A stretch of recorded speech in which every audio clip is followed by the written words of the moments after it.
boqor burhaan boqor muuse ayaa isagu soo dhaweeyay kuna ixtiraamay go'aanka isimada SSC ee Khaatumo ay ka gaareen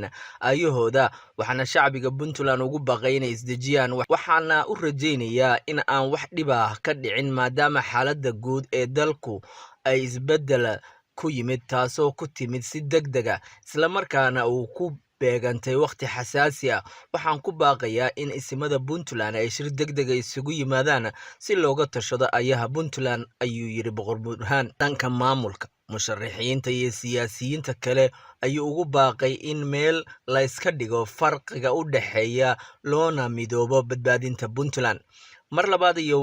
boqor burhaan isagoo xusaya waxa uu ku ceshay in isimada iyo culimada iyo aqoon-yahanada iyo haldoorka Puntland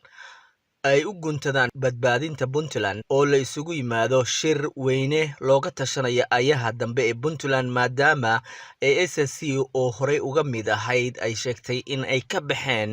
oo aysan sanadkani aysan xildhibaano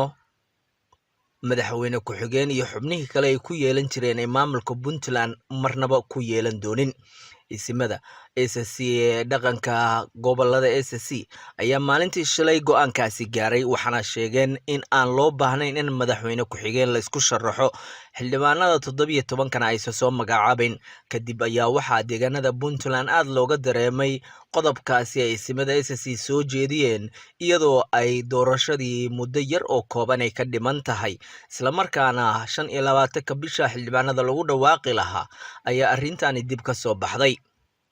waxaana arrintaasi ay ku noqotay mid xasaasi ah iyadoo ay ilaa xalay kulamo gooni ay yeelanayeen musharaxiinta mucaaradka oo arrintaasi uga hadlayeen kulamadaasi musharaxiinta mucaaradka ee madaxtinimada madaxweynaha doonaya ay yeelanayeen ayaa wali socda wax go'aan kama soo saareen waxayna si weyn u hadalhayaan arrinta SSC ka soo yeertay iyadoo isimada qaybo badan sida burhaan oo kale ay aad u soo dhaweeyeen go'aankaasi isla markaana ay sheegeen in loo baahan yahay in ay kataliska Puntland dib loogu noqdo maxamed saciid yuusuf saab TV magaalada Garowe masha Allah soo dhawaada la jaanqaad shirkadda Telesom maxmil waxay ku diyaarisay adeegga internetka ay fiber optiga kaasoo xawaarihiisu kala go' lahayn waa guji waa isha biligteeda intuu soo gudlanayo hadalba gam hagarle ku isticmaal social media kuna daawo wararka ciyaaraha iyo online gameska haddaba maxmil soo gasho gurigaaga xafiiskaaga iyo goobtaada shaqo fadlan nagala soo xidhiidh nambarka gaaban 121